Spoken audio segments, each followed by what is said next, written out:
નમસ્કાર દોસ્તો, હું મોરબીની એક બેંકમાં કર્મચારી તરીકે કામ કરતી હતી.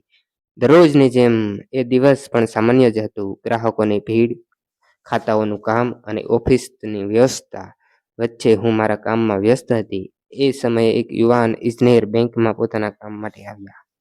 જ્યારે મેં તેમની તરફ નજર કરી ત્યારે અચાનક અમારી આંખો એકબીજા સાથે મળી ગઈ. એ માત્ર થોડી પળોનો જ પ્રસંગ હતો, પરંતુ મારા દિલમાં કંઈક અલગ જ અનુભવ થયો હતો. તેમની શાંત સ્મિત અને આત્મવિશ્વાસભર્યા સ્વભાવ મને તરત જ ગમી ગયો. ત્યારબાદ તેઓ બેંકમાં વારંવાર આવતા, ક્યારેક લોન સંબંધિત કામ માટે તો ક્યારેક અન્ય બેન્કિંગ કામ માટે. દરેક મુલાકાત દરમિયાન અમારી વચ્ચે થોડી વાતચીત થતી. શરૂઆતમાં વાતો માત્ર કામ પૂરતી જ થતી હતી, પરંતુ ધીમે ધીમે એ વાતોમાં મિત્રતાનો રંગ ચડવા લાગ્યો. હું અજાણતા જ તેમની રાહ જોવા લાગી હતી, અને જ્યારે તેઓ બેંકમાં આવતા ત્યારે મારા ચહેરા પર આપમેળે જ સ્મિત આવી જતું. એક દિવસ તેમણે હિંમત કરીને મને ચા માટે આમંત્રણ આપ્યું, અને અમે બેંકની બહાર મળ્યા, અને ખૂબ જ લાંબા સમય સુધી અમે એકબીજા સાથે વાતો કરી.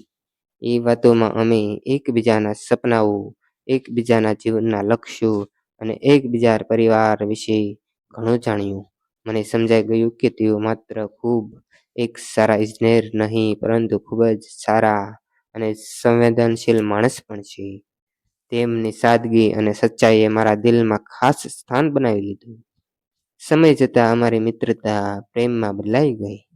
અમે એકબીજાની ખુશીમાં ખુશ થવા લાગ્યા, અને ખૂબ જ લાંબો ગાઢો પ્રેમ થવા લાગ્યો, અને મુશ્કેલ સમયમાં એકબીજાનો સહારો બન્યા. અમે એક સાંજે મોરબીના સુંદર વાતાવરણમાં ફરતા ફરતા તેમણે મારા હાથમાં હાથ લઈને કહ્યું, જ્યારથી મેં તમને પહેલી વાર જોયું છે ત્યારથી તું મારા દિલમાં વસે છે. શું તું આખી જિંદગી મારી સાથે પસાર કરવા તૈયાર છો? ઇજનેરના આ શબ્દો સાંભળીને તેમના શબ્દો મારી આંખોમાં ખુશીના આંસુ આવી ગયા. મેં સ્મિત સાથે હા કહી દીધી. પછી બંને પરિવારોને અમારા સંબંધ વિશે જાણ થઈ. સૌએ અમારી ખુશીને મહત્વ આપ્યું અને પ્રેમથી આ સંબંધને સ્વીકારી લીધો. થોડા સમય પછી અમારા લગ્ન થયા, અને અમારી પ્રેમ કથાને એક સુંદર નવું અધ્યાય મળ્યો. આજે પણ જ્યારે હું બેંકના એ દિવસો યાદ કરું છું, ત્યારે તે પહેલી નજર મને યાદ આવી જાય છે, જ્યારે એક ઇજનેર અને એક બેંક કર્મચારીની આંખો મળી હતી.